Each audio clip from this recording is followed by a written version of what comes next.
Gracias por acompañarnos en este nuevo webinar sobre diseño de seguridad.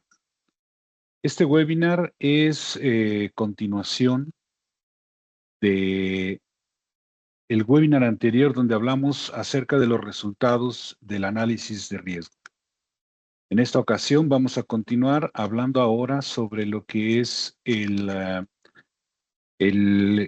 diseño de seguridad basado en lo que son los estándares internacionales. Le doy la más cordial bienvenida a todos. Gracias por estar conmigo. En esta ocasión, el objetivo de este webinar es tener básicamente un mapa, un panorama general de las normas principales que tenemos que aplicar, que considerar para lo que es el diseño de maquinaria. Y bueno, pues sin más preámbulo, vamos a comenzar porque esta sesión viene poco cargada de información, entonces vamos a procurar tener absolutamente todo en orden. Y bien, pues comencemos. Vamos a hacer un pequeño recordatorio sobre el webinar anterior. En el webinar anterior hablábamos sobre el ciclo de la seguridad, en donde veíamos el análisis de riesgo y veíamos qué hacer con los resultados. Bueno, después de este análisis de riesgo, vamos a tener la información sobre los requerimientos funcionales y vamos a tener ya definida cuál va a ser la solución que vamos a aplicar a cada uno de los riesgos que tenemos dentro del reporte. Y bien, entonces, este ya lo pasamos. Y ahora tenemos aquí el reporte, un tema importante aquí dentro del reporte. Dentro del reporte siempre van a estar encontrando la lista de las normas aplicables y la recomendación de la reducción de riesgos de cada uno de estos peligros que se encontraron. Entonces, siempre que dentro de estas recomendaciones estén involucradas alguna de las funciones de seguridad, entonces vamos a requerir que esa recomendación venga con el performance level requerido. ¿Qué quiere decir esto?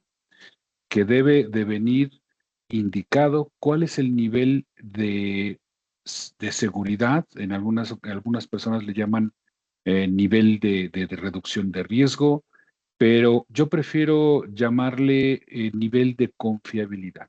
Es decir, a mayor peligro, a mayor riesgo, el nivel de performance level debe de ser más alto. Quiere decir que el sistema de control que nosotros vamos a implementar debe de tener una capacidad mayor de soportar la posible pérdida del control e irse a una falla peligrosa. Entonces, dentro del reporte, un buen reporte, un reporte de calidad debe de contener, además de de todas las características que mencionamos en el webinar anterior, debe de traer, si es el caso que la recomendación tiene involucrada la implementación de alguna función de seguridad, debe de tener un performance level asociado a esa recomendación.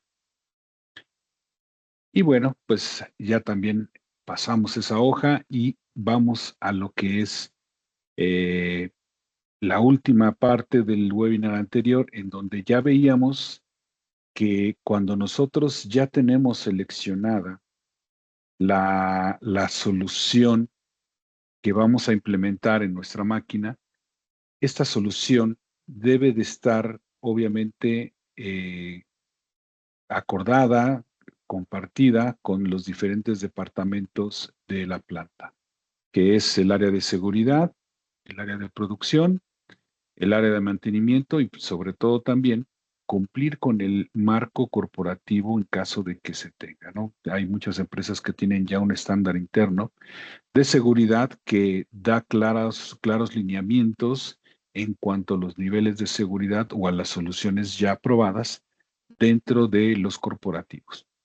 Y al mismo tiempo, cada una de estas soluciones va a estar digamos que seleccionada en base a lo que le llaman la jerarquía de control o lo que en la normativa ISO 12100 se le conoce como el método de los tres pasos. Es decir, el método de los tres pasos nos dice, primero revisa si el peligro puede ser reducido, puede ser eliminado a través de el diseño seguro inherente.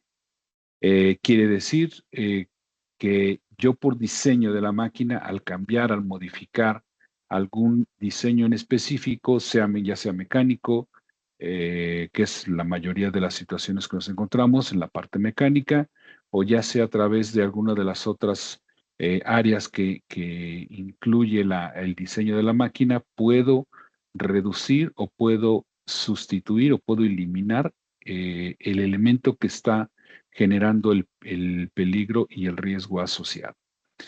Eh, Ese es el primer paso. Si no es posible reducir a través de ese diseño inherentemente seguro, vamos al siguiente paso que es eh, la parte de los controles técnicos o tecnológicos. Es decir, si ya no me es posible reducir por medio de lo que es el diseño, Eh, entonces, voy a implementar diferentes medidas que ya llevan un diseño o cierto nivel de ingeniería. Aquí es donde normalmente se van a centrar la mayoría de las normativas que vamos a ver el día de hoy eh, y que me van a estar guiando en todos los aspectos que necesito considerar para poder hacer el adecuado diseño y la adecuada implementación de cada uno de esos elementos. Esos elementos pueden ser elementos mecánicos, pueden ser elementos eléctricos, dispositivos, pero también normalmente vienen acompañados de lo que son elementos muchas veces del ramo neumático o hidráulico. Vamos a verlo más adelante también para que nos quede un poco claro. Y bueno, el último eslabón, ya cuando ni el cambio de diseño ni la implementación de controles técnicos son suficientes para poder reducir o eliminar los riesgos, vamos a entrar entonces al tema de los famosos controles administrativos y, en consecuencia, con el equipo de protección personal, en donde también hay algunas normativas, en este caso, en este webinar, no las voy a mencionar debido a que estamos enfocados más en la parte de diseño de seguridad. Sin embargo, hay que tener en cuenta que estas normativas existen. Existen normativas para lo que son los colores de señalización, los tipos de alarmas audibles, visuales, lo que son las etiquetas de los peligros, los avisos visuales de peligros, etcétera. Hay toda una gama de normativa que existe referente a esos elementos y que tal vez en otro webinar podamos revisar con mayor detalle. Y bien, entonces tenemos aquí el último paso de lo que es nuestro análisis de riesgo, que es la reducción del riesgo encontrado. Y bueno, de este último paso se desprende este nuevo diagrama de flujo. Cuando yo voy a reducir un riesgo, la primera pregunta que viene, y este es el método de los tres pasos que comentaba hace un momento, es, ¿se puede eliminar o reducir por medio de diseño? En caso de que sea afirmativa mi respuesta, me voy al cambio de diseño inherentemente seguro. Vamos a ver más adelante las normas en las que normalmente se aplican para este tipo de cambios. Si no se puede reducir a través del cambio de diseño, la siguiente pregunta sería, ¿se puede reducir con medidas de ingeniería? Si la respuesta es no, no hay vuelta de hoja, nos vamos a las medidas administrativas en las que necesitamos implementar señalización, ya sea visual, auditiva o ambas, Necesitamos implementar procedimientos, entrenamientos o capacitación al personal. Y también necesitamos desarrollar manuales de usuario para las máquinas y para cada una de las tareas de la máquina. Adicional a eso y como complemento está obviamente el equipo de protección personal. Igual de la misma manera, existen diferentes normativas que nos van a indicar cómo seleccionar el equipo de protección personal adecuado dependiendo del peligro y dependiendo de la tarea que se vaya a desarrollar dentro de la máquina.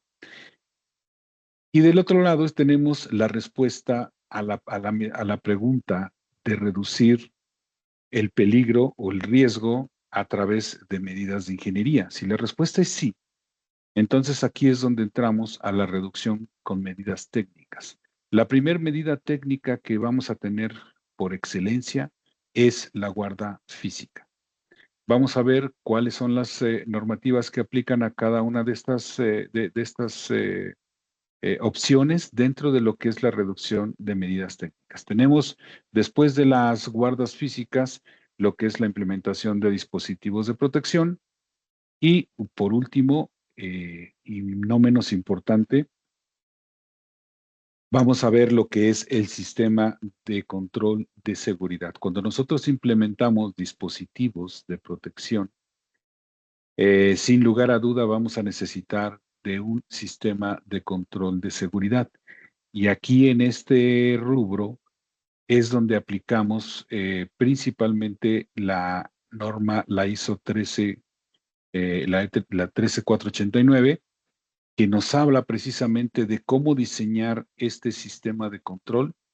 Es un tema bastante amplio. De hecho, voy a hacer un pequeño comercial para que no me regañe mi, la empresa, porque hay una especie como de confusión acerca de los diferentes niveles de certificación en seguridad de maquinaria. Y vamos a revisarlo, pero más adelante vamos a revisar también la parte de esta norma, la ISO 13489, para que podamos revisar los conceptos básicos de cómo nos va a ayudar a generar el diseño de este sistema de control. Y en un webinar adicional vamos a poder profundizar en este conocimiento, dado que es un tema completamente amplio y un tanto complejo. De hecho, como les comentaba, existen diferentes tipos de certificaciones a nivel de seguridad de maquinaria. Y voy a aprovechar el espacio para aclarar un poco. De hecho, nosotros en PILS tenemos estas certificaciones disponibles para todo público.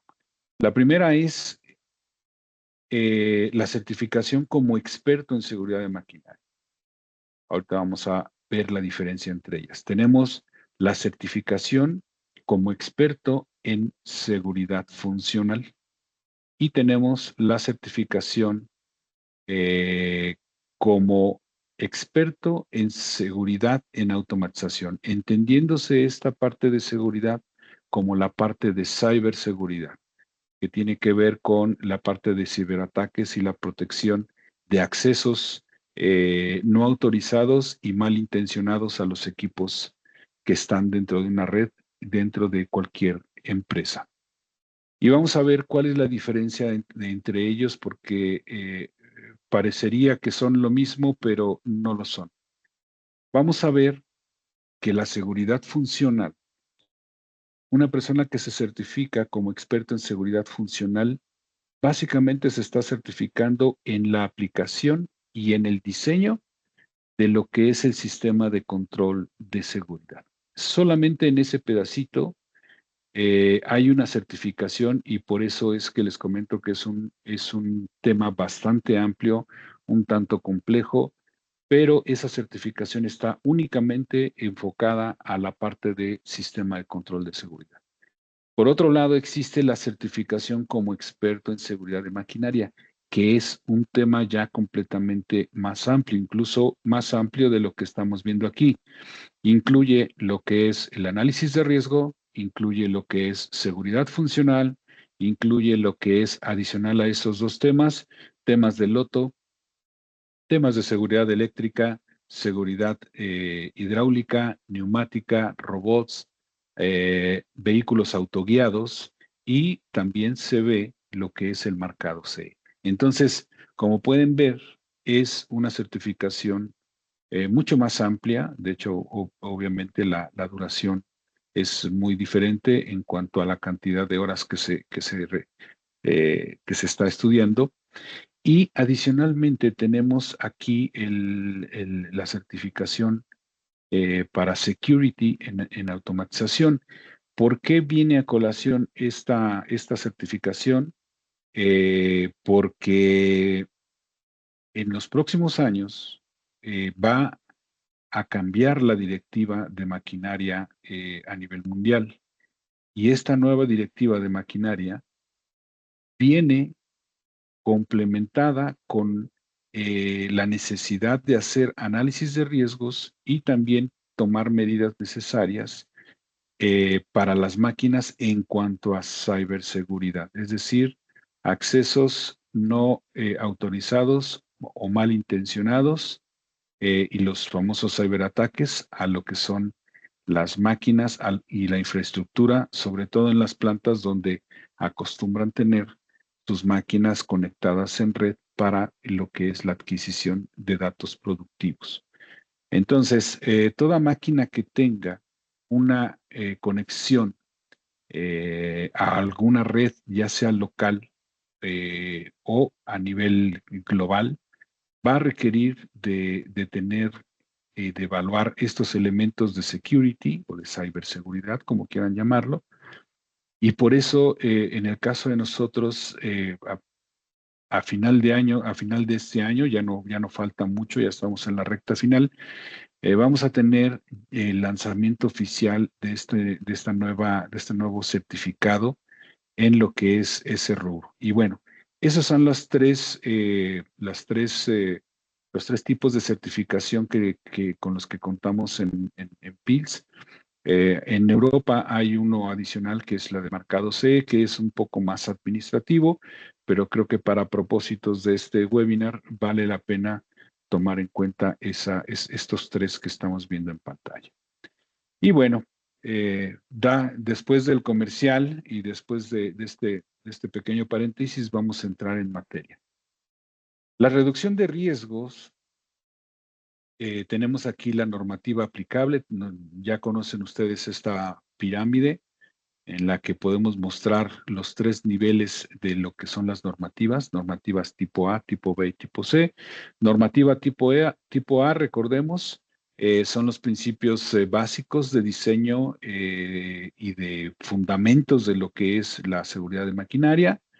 La normativa tipo B, que son la mayoría de las normas que vamos a encontrar aquí para lo que es el diseño de seguridad, son normas que abordan aspectos de seguridad o aspectos de dispositivos de seguridad para que se puedan aplicar a una gran gama de máquinas. Vamos a entrar en detalle en un momento, nada más complementar con las normativas tipo C. Las normativas tipo C son normativas que ya hablan específicamente de un tipo de máquina y nos sirven como un mapa de los riesgos y los peligros que típicamente se encuentran en un mismo tipo de máquina eh, y al mismo tiempo nos da la forma en la que podemos atender o la forma que se deben de solucionar y reducir esos riesgos dentro de cada tipo de máquina. No se debe de tomar como un 100% esta normativa tipo C. Yo lo tomo como una guía para poder saber qué es lo que debo de revisar de manera, digamos que inmediata al hacer el análisis de riesgo de una máquina en específico que cuenta con normativa tipo C.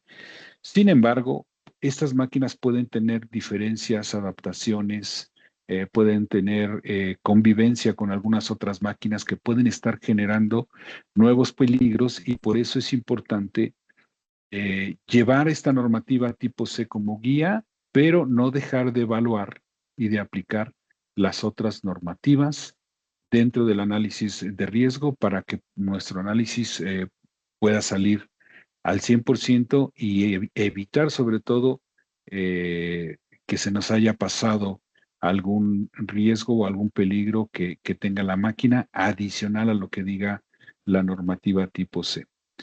Entonces, regresando a la parte de las normativas tipo B, que como les comentaba, es el tipo de normativa que más nos vamos a encontrar o que más está enfocada a la parte del diseño de seguridad, porque estas normas nos van a dar las pautas generales y particulares de los diferentes elementos que podemos instalar o que podemos considerar para el diseño de seguridad de una máquina. Estas normas tipo B se dividen en dos, tipo B1 y tipo B2. La tipo B1 se enfoca específicamente en aspectos que abordan temas generales de las condiciones de la máquina, como por ejemplo el ruido, las vibraciones, temperatura, ergonomía y factores humanos, eh, proporcionando directrices de diseño. Es decir, adicional a los elementos de seguridad que mencionamos, nos van a hablar un poco más de las generalidades a considerar dentro de lo que es la interacción del ser humano con la máquina. Vamos a ver ahorita en unos segundos los ejemplos principales. Eh, y entonces, estas normas tipo B1, al mismo tiempo podemos dividirlas en dos. Eh, Hay normas tipo B1 que están enfocadas al peligro. El ejemplo claro es normas que están enfocadas a temas de ruido, temas de vibración, temas de temperatura, temas ergonómicos, etcétera. Y hay normas tipo B1 que están enfocadas a los aspectos de interacción. Como mencionaba, principalmente distancias, espacios, consideraciones de velocidad de aproximamiento, de aproximación a la máquina. Tenemos los diferentes elementos de considerar qué edad a partir de qué edad debo de considerar que una persona podría estar en condiciones o con dimensiones que ya entran dentro de estos rangos, velocidades, etcétera. Vamos a ver más adelante un poco más detalle de estas. Y tenemos las normas tipo B2, que estas normas ya tratan sobre dispositivos de seguridad específicos que pueden ser aplicados en cualquier tipo de máquina.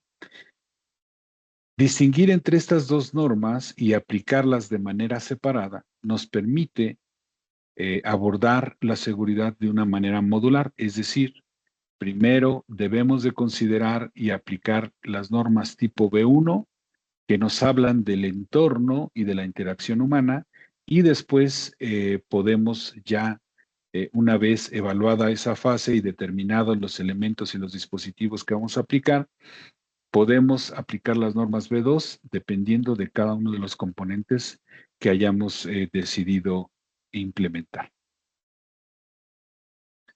Y bueno, tenemos aquí algunos ejemplos de lo que es la reducción de riesgo de las normativas tipo B1 que están enfocadas al peligro. Tenemos ahí las normas para peligros relacionados con ruido.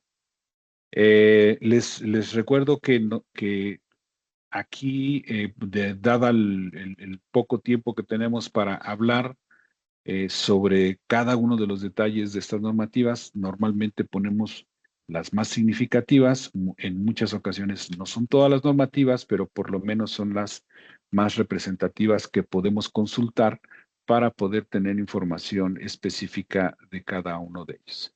Y entonces tenemos aquí la directiva 2003-10-EC, y las ISO que le preceden para lo que es la determinación de niveles de ruido en todos los ambientes de trabajo. Obviamente, esto también en su momento nos va a ligar con la parte de los equipos de protección personal, hay otras normativas que nos ayudan a seleccionar los equipos de protección adecuados para los diferentes niveles de ruido que se encuentran en la planta. Tenemos también normativas para peligros térmicos y entendiendo como peligros térmicos, obviamente, tanto quemaduras como congelamiento. Es decir, la norma me va a hablar de las reacciones que tiene la piel humana por el contacto con superficies tanto calientes como frías. Recuerden que es muy peligroso también el tema de las superficies frías, sobre todo porque la piel llega a quedar con una adherencia a las superficies frías y también puede sufrir daños considerables. Eh, Tenemos los peligros por vibración, que tienen como consecuencia normalmente lesiones y daños a nivel crónico. Para esto, la directiva 2002-44-C nos habla principalmente de dos tipos de vibración. La vibración que tiene que ver con mano-brazo, que son en la mayoría de las ocasiones el tipo de vibración al que están expuestos la mayoría de los operadores de maquinaria, pero también existen algunos casos donde hay vibración de cuerpo completo, donde estás, casos donde el operador tiene que estar sentado en una silla operando algún tipo de máquina y que obviamente esta vibración de cuerpo completo también puede generar algún tipo de lesión o daño crónico dependiendo del nivel de vibración que se tenga. Después vamos con los peligros de ergonomía, que bueno, aquí sí las normas son bastante amplias y los peligros que tenemos de ergonomía son principalmente temas de fatiga y lesiones musculoesqueléticas. La EN 614 nos va a hablar de los principios de diseño ergonómico, ¿no? Tenemos una parte de terminología, principios generales. Tenemos otra parte que nos habla de las interacciones entre el diseño de maquinaria y las tareas de trabajo. Y como les decía al inicio, el objetivo de esta sesión es tener un mapa general de todas las normativas que vamos a estar ocupando, que necesitamos consultar para poder evaluar todos estos riesgos. Eh, Cuando hacemos un análisis de riesgo, si bien no hacemos mediciones de muchos de estos peligros, sí debemos de tener la capacidad de poder reportarlos para un análisis posterior más a fondo, dado que cada una de estos eh, temas son muy amplios y pueden obviamente requerir otro tipo de especialización en cuanto a la revisión de los detalles del peligro, ¿no? Es como cuando vamos al médico, ¿no? Nos sentimos mal, nos duele algo y lo primero que hacemos es ir con un médico general y si el médico general detecta algo que está fuera de los parámetros, entonces nos manda con un especialista, ¿no? Nos manda con un gastroenterólogo, con un oftalmólogo, con un otorrino, etcétera, ¿no? Ya el nivel de especialización va a depender de la característica o el rango de fuera de normativa que se encuentre y entonces vamos a requerir de estudios adicionales. Tenemos peligros por radiación. Aquí normalmente la radiación que más se encuentra hoy día en la parte de la industria es aquella generada por el uso de máquinas con láser. Hay cortadoras láser, hay grabadoras láser, impresoras láser, elementos de evaluación y de diagnóstico que también están utilizando este tipo de tecnología y es importante también tener en cuenta los peligros asociados con este tipo de elementos que son silenciosos, al igual que el tema de la ergonomía, y que pueden generar también problemas a nivel crónico. Para esto tenemos la norma, la ISO 11145, que nos da las generalidades para el uso de los láseres. Tenemos la IEC 60825-1, que nos ayuda y nos habla sobre la clasificación de los productos. De hecho, no sé si se han percatado o si alguno de ustedes ha tenido alguno de esos apuntadores láser para las presentaciones, o incluso antiguamente los DVDs y los Blu-rays para lectura de discos tenían una etiqueta especialmente con información sobre esta normativa IEC 60825, sobre la clase del láser que tenía, y obviamente también el nivel de exposición al que se estaba uno enfrentando. Y bueno, tenemos obviamente los peligros eléctricos, que eso sí son de los más comunes que vamos a encontrar, donde vamos a tener pues peligros o riesgos de quemaduras hasta riesgos de una fatalidad. Para esto tenemos la IEC 60204, que nos va a hablar sobre precisamente el equipo eléctrico de las máquinas. Esto también va a estar asociado con algunas otras normas que no estamos mencionando aquí, como son las normas de emisión de compatibilidad electromagnética, las buenas prácticas de instalaciones eléctricas, lo que es el tema de sistemas de puesta a tierra, que son normas complementarias a esta parte del peligro eléctrico. Y bueno, pasamos al otro tipo de las normas tipo B1 que comentábamos. Ya vimos las normas que están enfocadas a lo que es el peligro.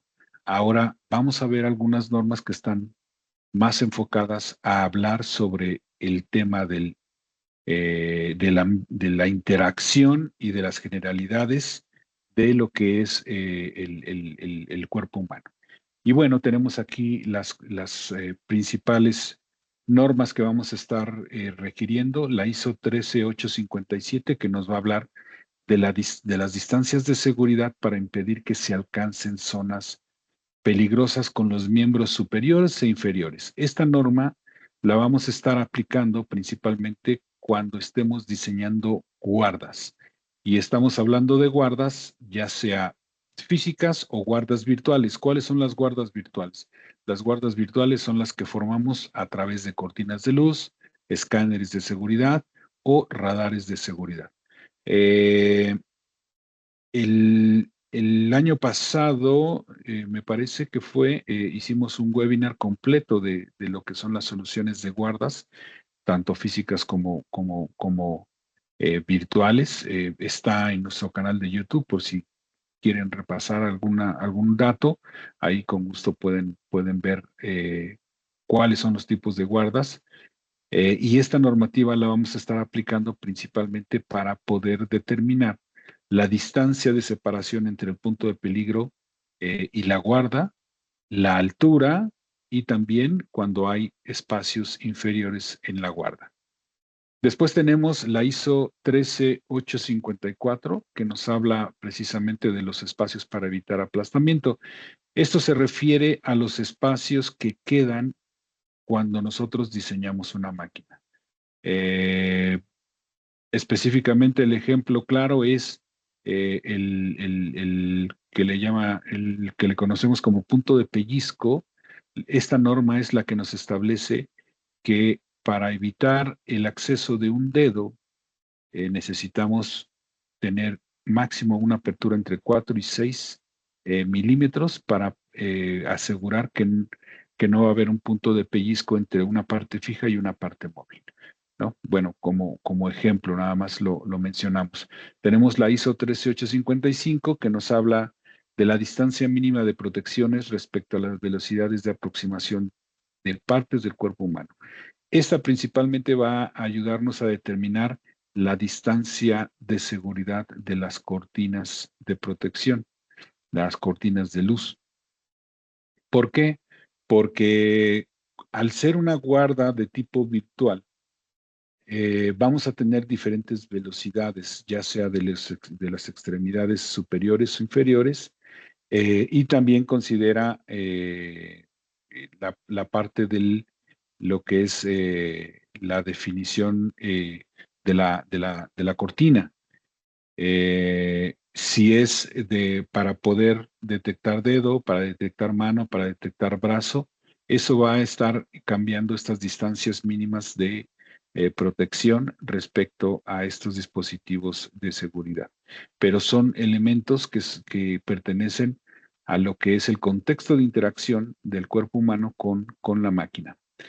Y después tenemos la ISO 14122, que nos habla acerca de los medios permanentes de acceso a las máquinas.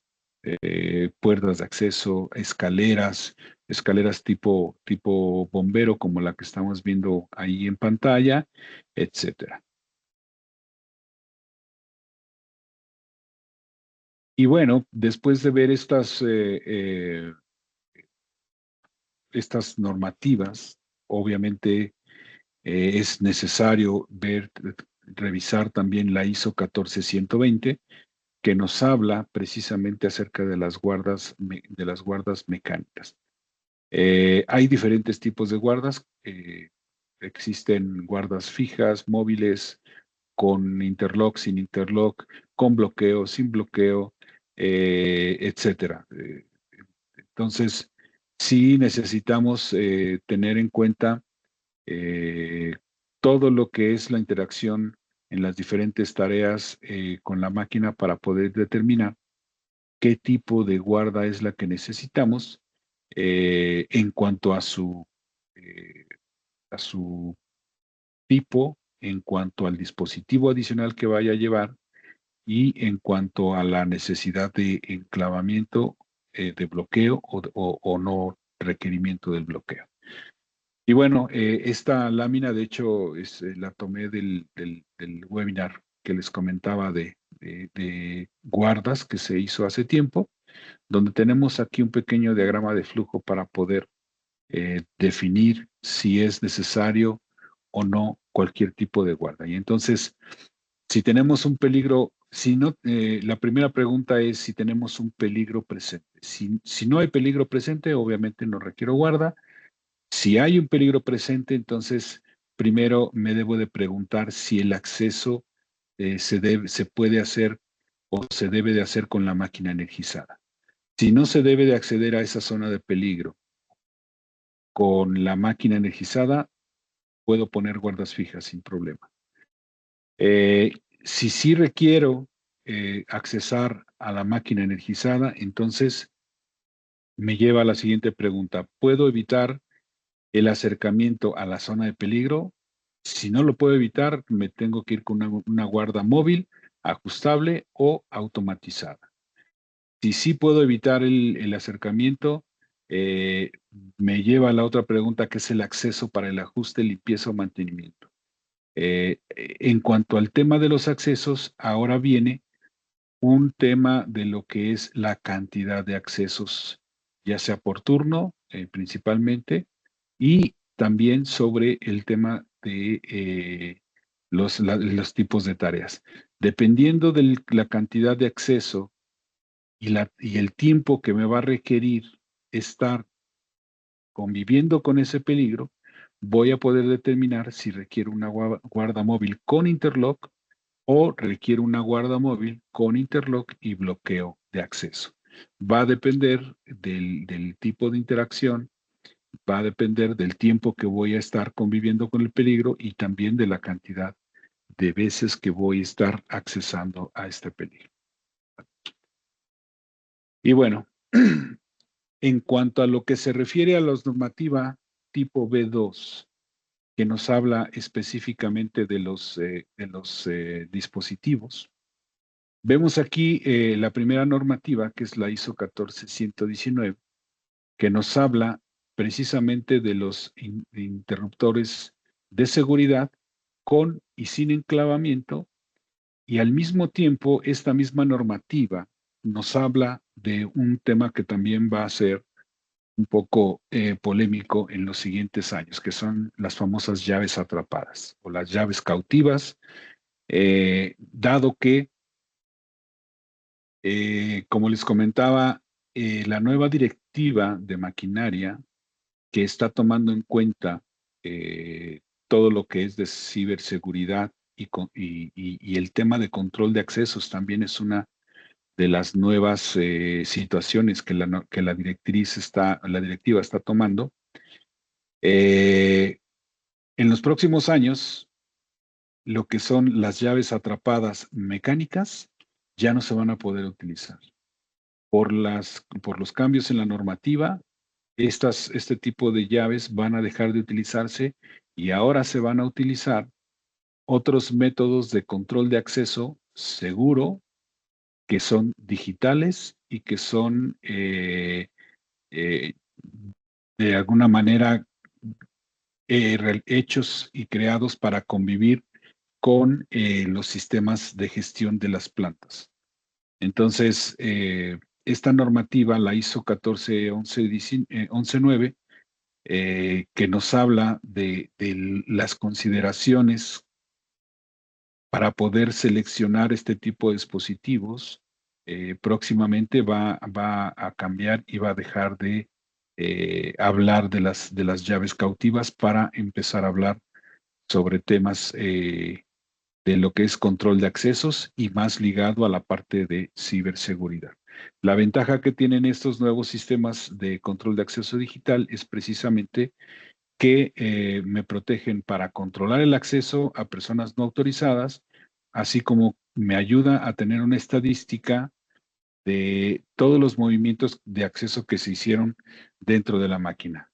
Cuánto tiempo estuvo parada, quién entró, cuántas veces lo hizo, en qué turno, cuáles son las posibles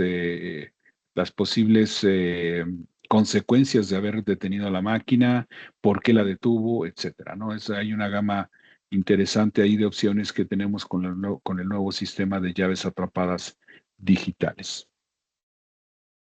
Después tenemos los dispositivos de protección que, que que son electrosensibles.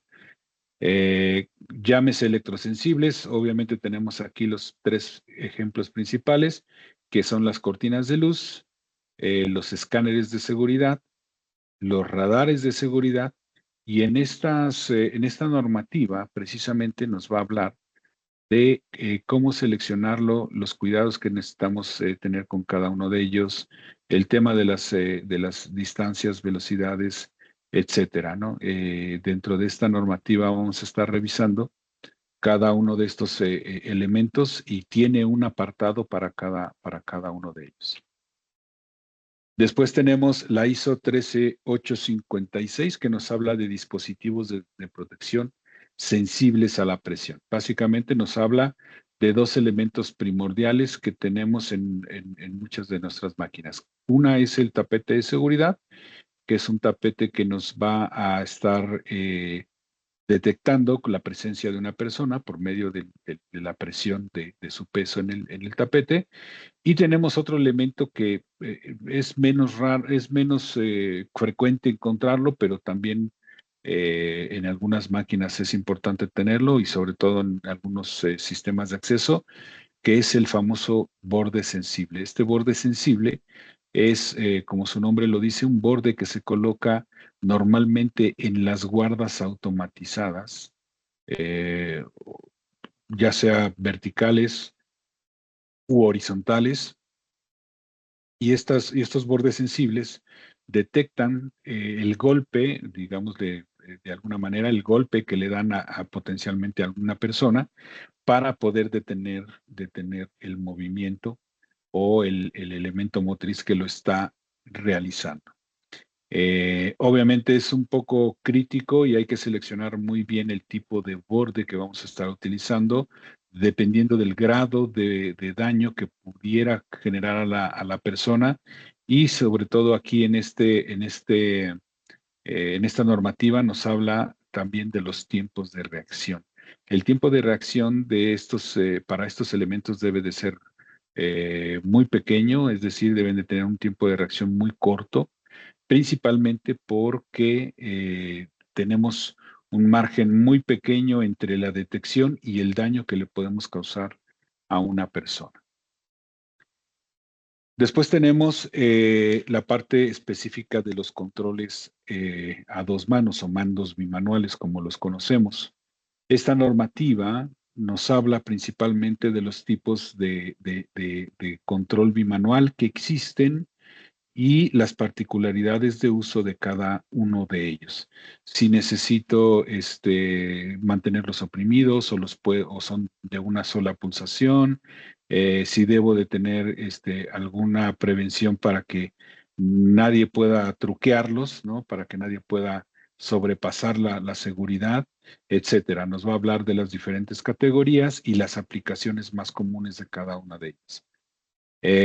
Dentro de lo que es la normativa, solamente nos habla de la aplicación y las consideraciones a tomar en cuenta para las aplicaciones. Sin embargo, no nos habla de que el control a dos manos deba de ser de algún tipo en cuanto a su fabricación. Tenemos controles bimanuales eléctricos, tenemos controles bimanuales ópticos y tenemos controles bimanuales también neumáticos. Cada uno de ellos va a tener sus propias particularidades en cuanto a construcción. Sin embargo, todos deben de cumplir con esta normativa en cuanto se refiere a lo que es la operación y la implementación en las diferentes máquinas. Y bueno, después tenemos aquí un tema de lo que son los dispositivos de disparo. Estos dispositivos de disparo no hay mucha normativa acerca de ellos, ya que son muy variados y son muy específicos de una sola aplicación. Pero tenemos aquí, por ejemplo, detectores de distancia de barrenado que se utilizan en taladros telescópicos. Y tenemos también aquí en la imagen de la derecha otro dispositivo que es básicamente un detector de dedos.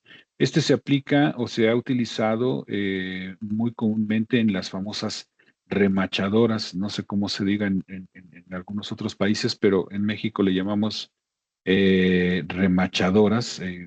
Son máquinas que colocan remaches o tipo de botones a ciertos elementos. Se utilizan mucho, sobre todo en la parte de las empresas que dentro de su producto tienen que instalar pequeños cables con conectores, y estos conectores son insertados y prensados por este tipo de máquinas.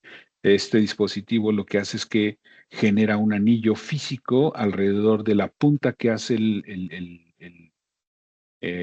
ponchado o el aplastamiento del conector, de tal manera que si detecta que hay un dedo, el mismo anillo mecánicamente sube una leva en la caja que podemos ver ahí en la imagen, y me hace un bloqueo de lo que es el dispositivo principal de accionamiento mecánico y eléctrico. Pero bueno, son ejemplos de algunos dispositivos que ya se salen, digamos que un poquito del esquema, y que muchas veces incluso podrían caer más en una normativa ya casi tipo CE, casi tipo C, más que un B2. Y bueno, pues tenemos aquí la normativa para paros de emergencia. ¿Por qué no está considerado dentro de lo que son los dispositivos de protección? Ustedes ya lo saben. El paro de emergencia no es considerado un elemento de protección, es considerado un elemento de reacción y como medida complementaria o medida de respaldo para la protección de los operadores en las máquinas. Y bueno, esta normativa, la ISO 13850, nos va a hablar de muchas cosas respecto a los paros de emergencia, y aquí resaltamos principalmente lo que es la categoría de paro de emergencia. Un paro categoría 0 significa simplemente desconectar la fuente de energía de lo que es la máquina, es decir, tengo un paro que no es controlado. Mientras que la categoría 1 se trata de un paro controlado. Primero detengo los movimientos con el fin de tenerlos, llevarlos a un punto seguro y después quito la energía, ¿no? Entonces, son los dos tipos de paro por emergencia que nos menciona la normativa y también nos maneja, obviamente, varios aspectos de los tipos de dispositivos que van a servir eh, como actuador. Es decir, tenemos ahí en la imagen lo que, lo que le llamamos aquí en México cuerda de vida o línea de vida, que en otros países le llaman paro por guaya o paro por cuerda, que es básicamente un paro de emergencia. La única diferencia con el paro convencional es que en lugar de un botón, tiene un mecanismo de accionamiento que se activa al jalar una cuerda en una máquina. Este tipo de paro por cuerda, se utiliza principalmente en líneas de bandas transportadoras muy largas en las que, de acuerdo a la normativa, tendríamos que estar colocando un paro de emergencia de botón cada 3 metros. Y entonces, para evitarme colocar no sé, 5 paros de emergencia en una línea de 15 metros, puedo colocar un paro de emergencia por cuerda con un solo accionamiento y atender toda la distancia de la guarda, perdón, de la banda de transporte. Y bueno, llegamos a la cereza del pastel, que es la ISO 13849. Creo que al principio del webinar la dije mal, dije ISO 13489, pero corrijo, es la ISO 13849 que nos habla principalmente del sistema de control relacionado con la seguridad. El sistema de control de seguridad es un elemento que va a determinar la buena operación de todos los dispositivos de protección que hayamos instalado y su adecuada evaluación y coordinación con los elementos de reacción. Es decir, un sistema de seguridad siempre va a estar constituido de estas partes que vemos en la pantalla. Un sensor, una lógica y un actuador. Tenemos ahí algunos ejemplos. El sensor me ayuda a registrar la señal para detectar los peligros o las situaciones de peligro. El ejemplo más claro es obviamente el paro de emergencia o cualquier otro dispositivo como los que acabamos de mencionar dentro de las normativas tipo B2. Después viene lo que es la lógica, que es donde se realiza la evaluación de esas señales de entrada. Y se realiza una evaluación no de la manera simple que estamos acostumbrados a ver de si está activa o está inactiva. Hay un 0 o hay un 1. También hay una lógica que me va a evaluar los diferentes condiciones o las diferentes posibilidades de falla que pudiera tener el sensor. Un cortocircuito, un uso malintencionado, e incluso hay ahora con la nueva tecnología de IO-Link, va a haber más posibilidades de poder hacer diagnósticos de los sensores por medio de este protocolo de comunicación. Eh, Eso es lo que hace la lógica, hacer una evaluación de lo que está sucediendo con el sensor. Eh, y obviamente, en base a esa información, en base a esa lógica de evaluación, me va a generar una reacción eh, en la salida, en el actuador, ya sea que tenga un actuador eléctrico, neumático, hidráulico, eh, vamos a tener que cumplir precisamente con las diferentes categorías de conexión dependiendo de lo que esté utilizando. Y bueno, como comentaba al inicio, este es un tema bastante amplio. Este está enfocado en lo que es la parte de la reducción con medidas técnicas de protección, siempre y cuando estas medidas de protección que yo haya seleccionado requieran de un sistema de control de seguridad. Entonces, de aquí viene la pregunta. ¿Las medidas que seleccionaste dependen de un sistema de control? Si no, bueno, puedo continuar con el camino, pero si sí requieren un sistema de control, necesito establecer un proceso iterativo de diseño de ese sistema de control. ¿En qué consiste eh, ese proceso interactivo? Es básicamente este. Necesito identificar las funciones de seguridad que va a llevar a cabo el sistema de control. Recuerden que les mencioné que en el reporte de análisis de riesgo era muy importante que si la recomendación tenía de seguridad, necesitábamos conocer el performance level que se requiere. Bueno, aquí viene esto.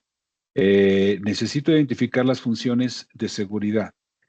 Para cada función de seguridad necesito especificar las características que requiere. Consideración importante, no existe performance level para una máquina global. Todos los performance level son relacionados con una función de seguridad específica. Entonces, una sola máquina puede tener, por ejemplo, 3 funciones de seguridad.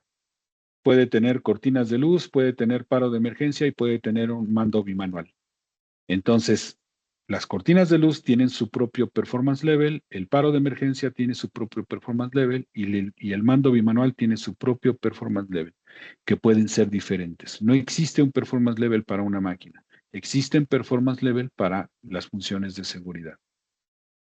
Después determino el nivel de desempeño que requiero, ¿no? Que ahí es donde ese dato ya no lo da el reporte de análisis de riesgo. Y entonces, en base a eso, diseño y hago una realización técnica de esa función de seguridad. ¿Cómo lo hago? Mm, Necesito considerar estos elementos que están en el cuadro de la evaluación del nivel de desempeño. Necesito seleccionar una categoría para diseñar. Necesito considerar el MTTF, que es el tiempo promedio de falla peligrosa. Necesito considerar la cobertura de diagnóstico, que es la capacidad para poder eh, evaluar o poder detectar cuando hay una falla en el sensor o en el actuador. Después vienen las fallas de causa común, que estas son más relacionadas con temas de capacitación, redundancia, diversidad, que se dan en la misma categoría. Después vienen las fallas sistemáticas y el software. Vean que aquí algo importante a resaltar es el software. Se recomienda que cuando nosotros estemos programando un relé de seguridad o un PLC de seguridad, no hagamos una programación con contactos o con compuertas lógicas, sino que utilicemos bloques funcionales certificados dentro del mismo PLC o el relé, con el objetivo precisamente de evitar fallas por programación en el software, ¿no? Eh, es algo que se tiene que tomar en cuenta, sobre todo esta norma, la ISO 13849. Tiene 2 partes. La parte 1 está relacionada con el diseño y la parte 2 está relacionada con la validación y verificación del cumplimiento del performance level. Entonces, es muy importante durante esta fase de diseño considerar bloques funcionales en el software que estén ya certificados para evitar que en la parte de verificación tengamos problemas y sobre todo podamos eventualmente dañar algún dispositivo o algún elemento de la máquina durante la fase de pruebas porque se requiere dentro del protocolo de pruebas hacer pruebas, digamos que destructivas, ¿vale? Y entonces, ¿cómo se determina este performance level? Bueno, tenemos una matriz muy sencilla que nos habla la 13849. Tenemos una matriz donde podemos evaluar la severidad de de la lesión. Solamente hay dos opciones: lesión leve, normalmente reversible; lesión grave, normalmente irreversible. Obviamente aquí estamos hablando de amputación y la muerte. Reversible, pues incluso puede ser hasta una fractura, que una persona se puede recuperar de una fractura. Frecuencia y o exposición del peligro, podemos medirlo en dos niveles también. Puede ser rara vez o baja frecuencia, y puede ser también complementado por el tiempo de exposición. Sí entro frecuentemente, pero son tiempos cortos. Entonces, ahí tenemos que ir jugando con esos parámetros. Y el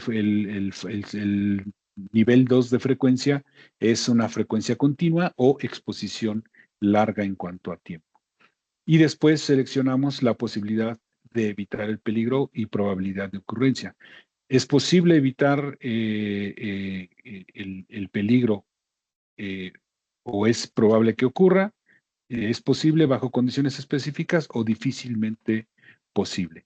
De acuerdo a a la ramificación que vayamos tomando de cada uno de los riesgos que encontramos en el análisis, vamos a ir determinando el performance level. Como les comentaba, esto ya debe de venir, esto se los comento a manera de brevario cultural, porque este performance level ya lo debe de traer su reporte de análisis de riesgo, y esto es lo que hace precisamente el consultor para poder decirte: mira, en este peligro te recomiendo que coloques unas cortinas de luz instaladas en un nivel, en un performance level D. ¿Cómo llegó a ese D? Llegó a él a través de esta pequeña fórmula para poder determinarlo. En cuanto a las categorías, tenemos básicamente 5 categorías de conexión.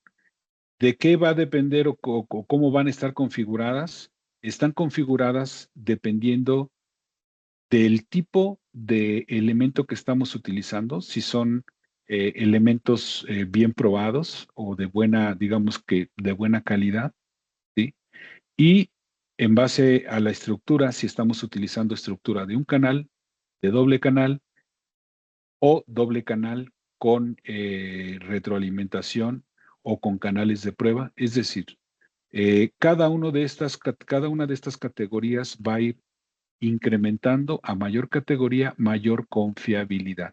¿Por qué mayor confiabilidad? Pues porque tengo mayor cantidad de canales y mayor posibilidad de poder detectar si hay algún problema tanto a la entrada como a la salida. Digo, esto dicho así de manera muy genérica, es un tema bastante amplio que hay que revisar en un webinar nuevo, y bueno, ahorita ya estamos incluso tomando un poco más de su tiempo. Aquí tenemos una gráfica acerca de cómo llegamos, a qué performance level llegamos, dependiendo de la categoría que estamos instalando, dependiendo de la cobertura de diagnóstico que estamos cubriendo. Como les comentaba, la cobertura de diagnóstico quiere decir qué tan posible es darme cuenta de que algo en el sensor o en el actuador está yendo mal o está fallando. Entonces, aquí tenemos también una pequeña tabla de cómo medir la cobertura de diagnóstico, y me hace básicamente una serie de preguntas. Eh, hay una comprobación cíclica del cambio de las señales de entrada. Sí, sí lo puedo detectar. Ok, entonces, si lo tienes, consideras el 90% de cobertura de diagnóstico. Hay prueba de la utilización de los contactos, normalmente cerrados, abiertos con guía mecánica. Sí, sí la hay. Entonces puedes considerar el 99. Así, cada uno de los elementos yo puedo ir determinando de acuerdo a la categoría de conexión que seleccioné, si es posible cubrir esa categoría de diagnóstico y poder aplicar para cada uno de esas coberturas. Y después viene también la parte del MTTF, que como les comentaba, el MTTF se refiere a el tiempo promedio de falla o el tiempo de vida útil de los elementos de seguridad. Se considera un nivel bajo cuando la calidad o el elemento que estoy instalando tiene un MTTF entre 3 a 10 años. Este dato normalmente nos lo da el fabricante en la hoja técnica del dispositivo que estoy comprando. Pero para hacer un poquito un ejemplo de por qué es útil saber este dato, imagínense que están utilizando un paro de emergencia. Ese paro de emergencia tiene, suponiendo que tuviera un MTTF bajo, te va a durar de 3 años a 10 años. ¿Eso en qué está basado? Está basado en la cantidad de accionamientos que yo voy a hacer por año. Pero si ese paro de emergencia lo estás utilizando para parar tu línea de manera como si fuera un paro de operación durante todo el turno, obviamente el tiempo de vida de ese paro de emergencia se va a degradar y no te va a durar los 3 o 10 años que estuviste haciendo el cálculo de la confiabilidad. Después de ese tiempo, ya el paro de emergencia ya no es confiable, ¿no? Haciendo la aclaración sobre ese tema. Y bueno, tenemos precisamente el tema también de las fallas de causa común. Lo mismo que la cobertura de diagnóstico, tenemos que contestar una serie de preguntas si estamos utilizando en nuestro diseño la separación, la segregación. Separación y segregación quiere decir, por ejemplo, en el tema de cableado, estás separando cable de fuerza, cable de control, cable de señales analógicas y cable de comunicación en diferentes tuberías. Sí, ok, ya cumpliste con 15 puntos. Diversidad. Estoy utilizando dos tecnologías, un interruptor de una marca, un interruptor de otra marca. Muchas veces esta diversidad ya los aplica cuando estás utilizando elementos, digamos que estándar. Los elementos de seguridad ya tienen embebida esta característica. Bueno, con esta característica cumples con 20 puntos, etcétera, de tal manera que tienes que cumplir con mínimo 65 puntos de estas preguntas para poder considerar que estás cumpliendo con la supervisión de fallas de causa común. Y bueno, finalmente, así como existen las categorías de conexión a nivel eléctrico, también existen las categorías a nivel neumático y a nivel hidráulico. Entonces, aquí como último slide, les pongo la ISO 4413, que nos habla precisamente de la seguridad funcional de lo que son los sistemas hidráulicos, y la 4414 que nos habla de la seguridad funcional de los sistemas neumáticos. Hay una analogía dentro de lo que es la seguridad funcional eléctrica a lo que es la hidráulica y la neumática, por lo cual también necesitamos cumplir con las categorías de seguridad en cada uno de ellos. Y bueno, pues eso es todo.